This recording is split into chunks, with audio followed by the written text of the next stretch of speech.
ขอให้เป็นคนท่านแก้วท่านดีสีประกาศ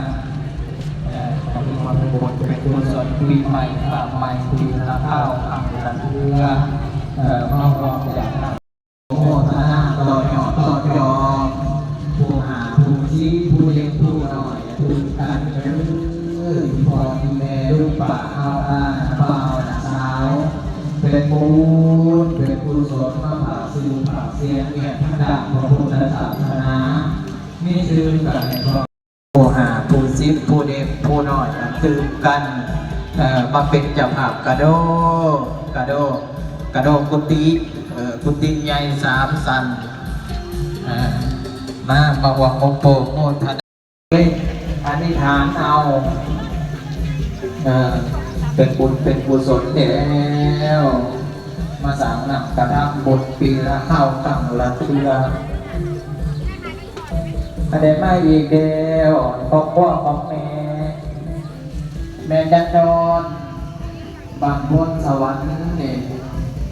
มีปัจจัยวังต่อยอดบุญมีปัจจัย50,000 กีบสาธุแล้วก็ตั้งมาด้วยใส่ศรัทธาครอบครัว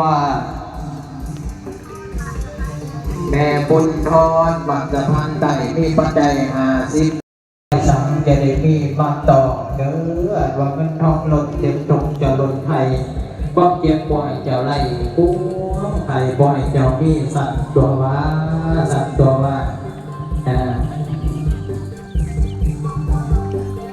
ขอบคุณแม่เวียงสวรรค์เป็นสดาบรรพตสวรรค์ใต้มีปัจจัย100 บาทบอก50,000 กีบออกสีทานปัญชญาบุญคุณมีปัจจัยอีก20,000 กีบสาธุแล้วก็ดังมาลุบันโพไซจะมีปัจจัย50,000 กีบสาธุแล้วก็ตั้งมาลวยใส่จานจ้างของพวกไม่ออกสอนบาทอุลงวิไลมีปัจจัย50,000 กีบสาธุอยู่จุ่มกินเย็นสดเป็นบุญเป็นกุศลแล้วคุณน้องบาทโพไซมีปัจจัยของโพธิ์100,000 กีบด้วยบริสุทธิ์นะเพื่อให้บาปให้ได้มากขึ้นมาการให้ได้เท่าทุกเจ้าให้ทุกเต็มทั้งเท่าตนจากยุงก่อนเป็นบุญเป็นกุศลเอาพระปัญญาอย่างเงินอย่างมากทักษะทางใจเพื่อที่ถูกมองตรงเห็นพวกสังคมตอนเป็นเบาจะคิดเพื่อของพ่อของออกจากวิสัยของหลอดของพ่อเนาะมันเรามีปัจจัย20,000 กีบสาธุเป็นบุญเป็นกุศลแล้วสายตาตกจากโยมทยอยก็มาเรื่อยกับผู้เมื่อจะมีใจป้องใจ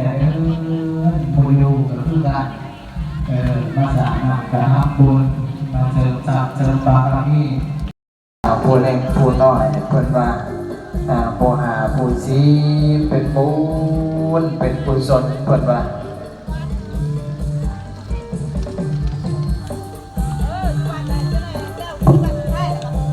ของสาธินนท์